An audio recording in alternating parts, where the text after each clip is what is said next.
কল্পনা করুন সেই মুহূর্তটির কথা, যে মুহূর্তটি আমাদের প্রত্যেকের জীবনেই আসবে, পৃথিবীর প্রতিটি প্রাণীর জীবনেই আসবে।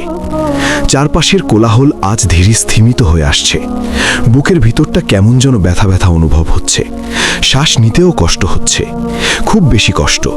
চোখের পাতাগুলো ধীরে ধীরে বাড়ি হয়ে আসছে। আপনি চাইছেন প্রিয়জনদের শেষবারের মতো কিছু একটা বলতে, কিন্তু জিহ্বা যে আর নড়ছে না। শরীরটা ধীরে ধীরে পায়ের দিক থেকে অবশ হয়ে আসছে। এটি হচ্ছে মৃত্যুর যন্ত্রণা। কিছুক্ষণ পরেই আপনার চোখের সামনের দৃশ্য বদলে যেতে শুরু করবে। আপনার চোখের সামনে থেকে দুনিয়ার পর্দা সরে যাবে। আপনি এখন আর আশেপাশের লোকজনদের দেখছেন না। পরিবারের কান্না এখন আপনার কাছে অস্পষ্ট হয়ে গেছে। আপনি এখন যা দেখছেন, জীবিত মানুষের তা দেখার ক্ষমতা নেই। আপনি দেখতে পাচ্ছেন আসমান থেকে একে একে ফেরেশতারা নেমে আসছে। যদি আপনি ঈমানদার ও নেককার হন, তবে তাদের চেহারা হবে সূর্যের মতো উজ্জ্বল। তাদের হাতে থাকবে জান্নাতের রেশমি কাপড় ও সুগন্ধি। আর যদি আপনি পাপী হন, তবে তাদের চেহারা হবে খুবই ভয়ানক, কয়লার মতো কালো, খুবই ভয়ানক। এতটাই ভয়ানক যে ভয়ানক চেহারা এর আগে কখনো দেখেননি। তাদের হাতে থাকবে জাহান্নামের দুর্গন্ধযুক্ত চট। তারা ঠিক আপনার দৃষ্টিসীমার শেষ প্রান্তে সারি বেঁধে দাঁড়াবে। তারপর সেই চূড়ান্ত মুহূর্ত, তখনই আপনার শিয়রের কাছে এসে বসবেন, যাকে দেখে পৃথিবীর মহান মহান রাজা বাদশাহ, বড় বড় ক্ষমতাবান ব্যক্তি, পৃথিবীর বিশাল বিশাল শক্তিধর, সকলের সারা জীবনের সমস্ত সাহস নিমিষেই উধাও হয়ে যায়। আর তিনি হলেন মালাকুল মাউত, হযরত আজরাইল আলাইহিস সালাম। তিনি এসে কোনো শব্দ করবেন না, কিন্তু তার উপস্থিতি অনেক ভয়ানক হবে। কিন্তু তার উপস্থিতি গোটা গড় জুড়ে এক ভারী নীরবতা নিয়ে আসবে।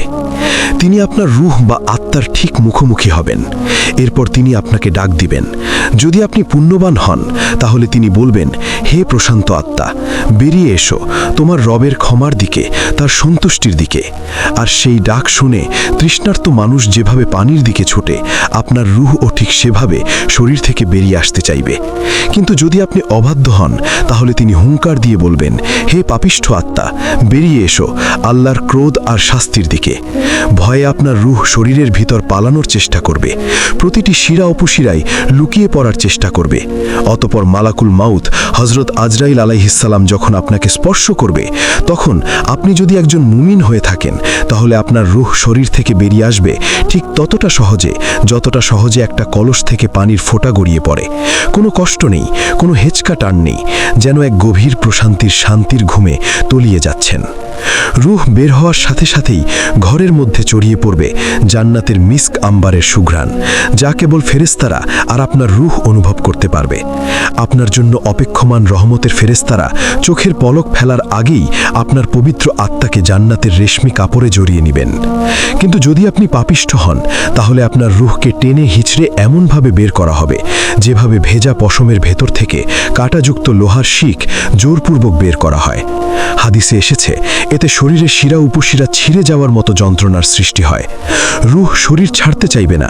ফেরেশতাদের একের পর এক কঠোর যন্ত্রণাদায়ক আঘাতে তাকে শরীর থেকে বার হতে বাধ্য করা হবে। বের হওয়ার পর তা থেকে লাশের পচা দুর্গন্ধের মতো দুর্গন্ধ ছড়াবে।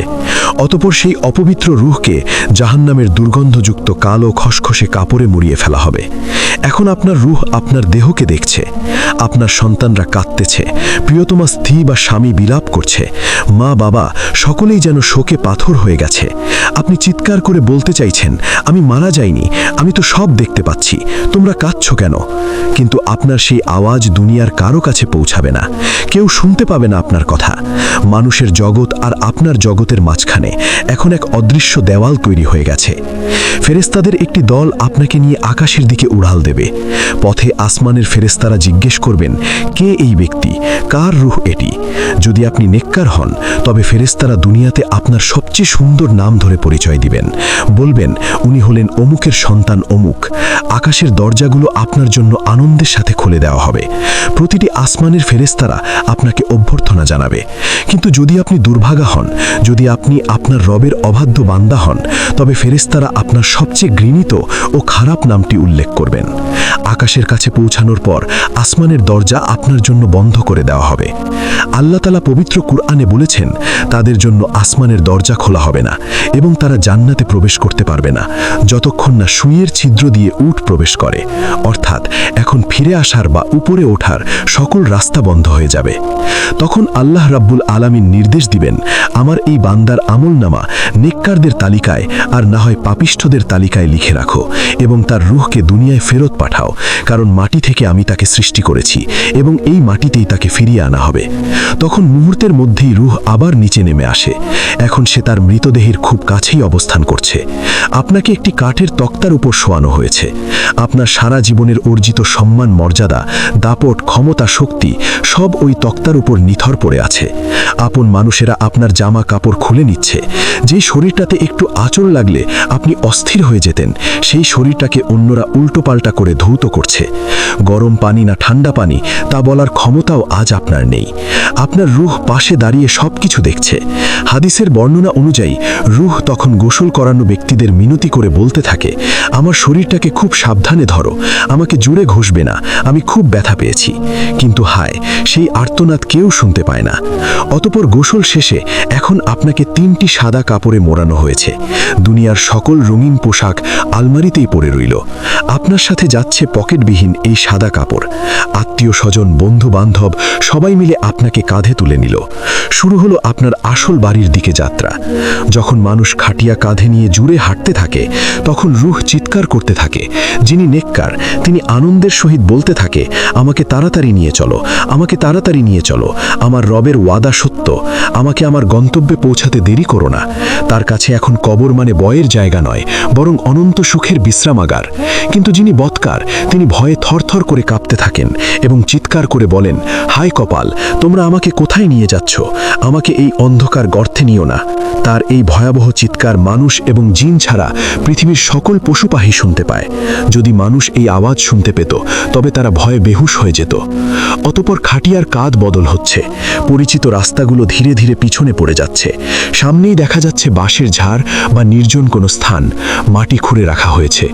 অবশেষে সেই মুহূর্তটি এসে গেল যখন আপনাকে এখন নামিয়ে দেওয়া হচ্ছে মাটির সেই ছোট্ট কুটুরিতে।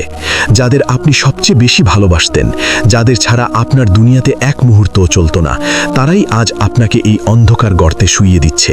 তারা মুখে বলছে, বিসমিল্লাহি ওয়া মিল্লাতি রাসূলিল্লাহ, আল্লাহর নামে এবং তার রাসূলের তরিকায় তোমাকে সঁপে দিলাম। আপনাকে ডান কাত করে শোয়ানো হলো, গায়ের বাঁধনগুলো খুলে দেওয়া হলো। এরপর মাথার উপর বাঁশ বা কাঠের তক্তা বসানো শুরু হলো। একটু একটু করে দুনিয়ার শেষ আলোটুকুও মুছে যাচ্ছে।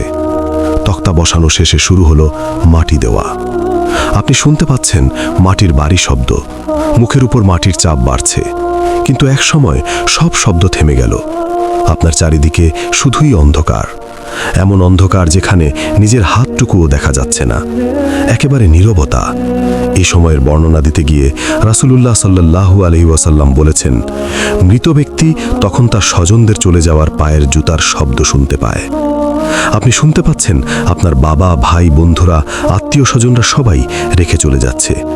দুনিয়ার জন্য আপনি সারাটা জীবন এত কিছু করেছেন, কি দুনিয়া আজ আপনাকে মাটির নিচে রেখে চলে যাচ্ছে সবাই।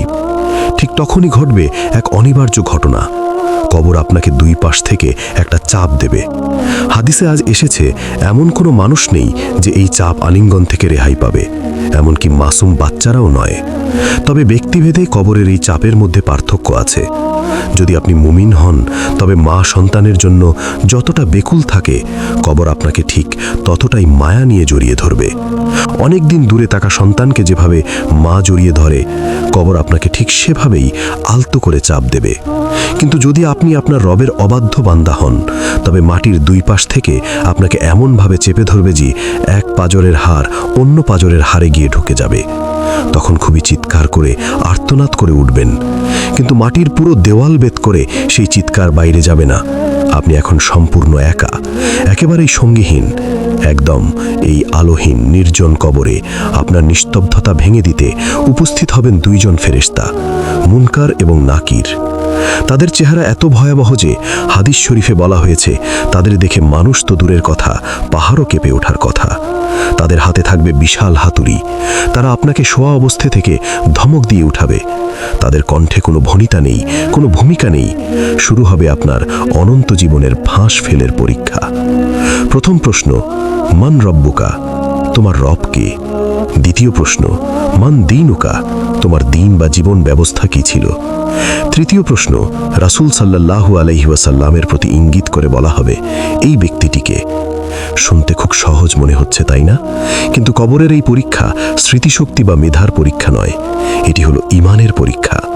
যিনি দুনিয়ায় রবের গোলামি করেছেন, যার হৃদয়ে আল্লাহর ভয় ছিল, আল্লাহ তাআলা সেই মুহূর্তে তার অন্তরকে স্থির করে দিবে। তার জিহ্বায় কোনো জড়তা ছাড়াই চরম শান্তিতে বলে উঠবে, রব্বি আল্লাহ, আমার রব আল্লাহ, দীনই আল ইসলাম, আমার দিন ইসলাম। আর রাসূলের চেহারা মুবারক দেখা মাত্রই তিনি চিনে ফেলবেন। ভালোবাসায় সিক্ত হয়ে বলবেন, ইনি তো রাসূল আল্লাহ, হযরত মুহাম্মদ সাল্লাল্লাহু আলাইহি ওয়াসাল্লাম। ফেরেশতারা তখন বিস্মিত হয়ে জিজ্ঞাসা করবেন, তুমি জানলে কি করে? তিনি বলবেন, আমি আল্লাহর কিতাব পড়েছি, তার উপর ঈমান এনেছি এবং তার সত্য বলে মেনে নিয়েছি। কিন্তু অপরদিকে যিনি দুনিয়ায় আল্লাহকে বলেছিলেন, শুধুমাত্র নামেই মুসলিম ছিলেন কিন্তু অন্তরে ঈমান ছিল না, তার অবস্থা হবে খুবই মর্মান্তিক, ভয়ানক। তাকে যখন জিজ্ঞেস করা হবে, তোমার রব কে? সে তোতলানো শুরু করবে। ভয় তার জিহ্বা আটকে যাবে। সে বলবে, হা হা লা আদ্রি, হায় হায়, আমি তো জানি না। মানুষকে যা বলতে শুনতাম আমিও তাই বলতাম। সে উত্তর দিতে চাইবে, দুনিয়ার মুখস্থ বিদ্যা কাজে লাগাতে চাইবে, কিন্তু তার মুখ দিয়ে কোনো শব্দ বের হবে না। কারণ এখানে জবান কথা বলে না, কথা বলে আপনার সারা জীবনের আমল। এভাবে সে পরপর 3টি প্রশ্নের জবাব দিতেই ব্যর্থ হবে। এমনকি তার সামনে রাসূল সাল্লাল্লাহু আলাইহি ওয়াসাল্লামের অভয়াব দেখানো হলেও সে তাকে চিনতেও পারবে না। পরীক্ষার উত্তর দেওয়ার সাথে সাথে আসমান থেকে মহান আল্লাহ তাআলার ফয়সালা চলে আসবে। যিনি সফলভাবে উত্তর দিতে পেরেছেন, তার ব্যাপারে আল্লাহ রাব্বুল আলামিন ঘোষণা দেবেন, আমার বান্দা সত্য বলেছে, সুতরাং তার জন্য জান্নাতের বিছানা বিছিয়ে দাও, তাকে জান্নাতের পোশাক পরিয়ে দাও এবং তার কবরের সাথে জান্নাতের একটি দরজা খুলে দাও। সুবহানাল্লাহ। মুহূর্তের মধ্যেই সেই অন্ধকার কবরটি আর কবর থাকে না, তা যেন জান্নাতের টুকরো হয়ে যায়। জান্নাত থেকে ফুরফুরে বাতাস আর হৃদয় প্রশান্ত করা সুঘ্রাণ আসতে শুরু করে। কবরের সংকীর্ণ দেওয়ালগুলো দূরে সরতে থাকে, এতটাই দূরে সরে যায় যে দৃষ্টির সীমা যতটুক যায়, কবর তত দূর প্রশস্ত হয়ে যায়। তখন সেই মুমিন বান্দা আনন্দে আত্মহারা হয়ে ফেরেশতাদের বলবেন, আমাকে ছেড়ে দাও, আমি আমার পরিবারকে গিয়ে এই সুসংবাদটি দিয়ে আসি। কিন্তু ফেরেশতারা বলবেন, না, এখন তুমি ঘুমাও। নবদম্পতি বাসর রাতে যেমন পরম শান্তিতে ঘুমায়, তুমিও তেমনি কিয়ামত পর্যন্ত শান্তিতে ঘুমাও। ঠিক তখনই কবরে প্রবেশ করবেন এক সুদর্শন ব্যক্তি। তার চেহারা চাঁদের মতো উজ্জ্বল, শরীর থেকে সুগন্ধি বের হচ্ছে। মুমিন ব্যক্তি অবাক হয়ে জিজ্ঞাসা করবেন, কে তুমি? তোমার চেহারায় এত সুন্দর কেন? হাসি মুখে উত্তর দেবেন, আমি তোমার সারা জীবনের নেক আমল, আমি তোমার নামাজ, আমি তোমার রোজা, দান সদকা আর কোরআনের তেলাওয়াত। দুনিয়ায় আমি তোমার সাথে ছিলাম, আজ এই ঘোর বিপদেও আমি তোমাকে একা ছাড়ব না। সুবহানাল্লাহ। কিন্তু অন্যদিকে যিনি প্রশ্নের উত্তর দিতে ব্যর্থ হয়েছেন, তার ব্যাপারে আকাশ থেকে বজ্রকণ্ঠে ঘোষণা আসবে, সে মিথ্যা বলেছে, পৃথিবীতে সে সত্যকে গ্রহণ করেনি, পৃথিবীতে সে তার রবের চরম অবাধ্য ছিল। সুতরাং তার নিচে আগুনের বিছানা পেতে দাও এবং জাহান্নামের দিকে একটি দরজা খুলে দাও। সাথে সাথে জাহান্নামের টকবগে গরম বাতাস আর বিষাক্ত ধোঁয়া কবরে ঢুকতে শুরু করবে। কবরটি এতটাই সংকুচিত হয়ে যাবে যে তার পাঁজরের হাড়গুলো একটার ভিতর আরেকটা ঢুকে যাবে। তখন সেখানে উপস্থিত হবে এক কুৎসিত ভয়ঙ্কর দর্শন ব্যক্তি। সেই ব্যক্তির শরীর থেকে পচা এবং মারাত্মক দুর্গন্ধ বের হবে। তাকে দেখে ভয়ে মৃত ব্যক্তি চিৎকার করে বলবে, কে তুমি? কেন আমাকে ভয় দেখাতে এসেছো? সে কদাকার হাসি দিয়ে বলবে, আমি তোমার বদ আমল, আমি সেই সুদ, ঘুষ, ব্যভিচার, গীবত আর নামাজ তরক করার গুনাহ। দুনিয়ায় আমি তোমাকে বুকে জড়িয়ে রেখেছিলি, আজ আমিও তোমাকে ছাড়ব না। অতঃপর শুরু হলো এক দীর্ঘ অপেক্ষার প্রহর। একে বলা হয় আলমে বারজাক, দুই জগতের মধ্যবর্তী এক পর্দা। কিয়ামতের সিংগায় ফুঁক দেওয়ার আগ পর্যন্ত সবাইকে এই জগতেই অবস্থান করতে হবে। কিন্তু এই অপেক্ষা সবার জন্য এক নয়।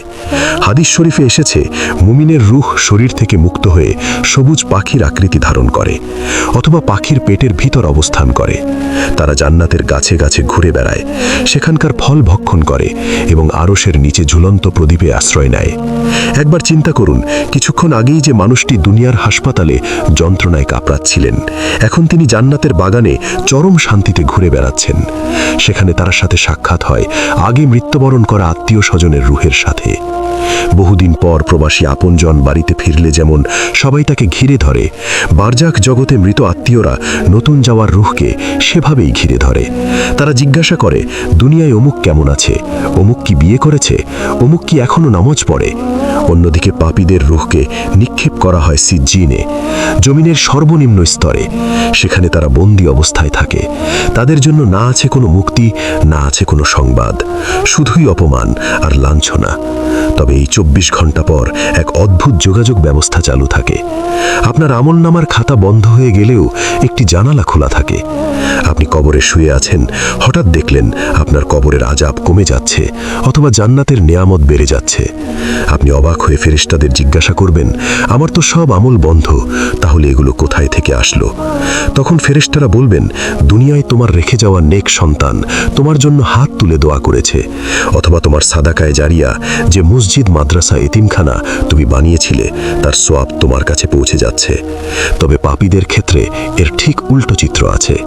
কিছু মানুষ কবরে শুয়ে দেখবে তার শাস্তির আগুন দাউ দাউ করে বাড়ছে।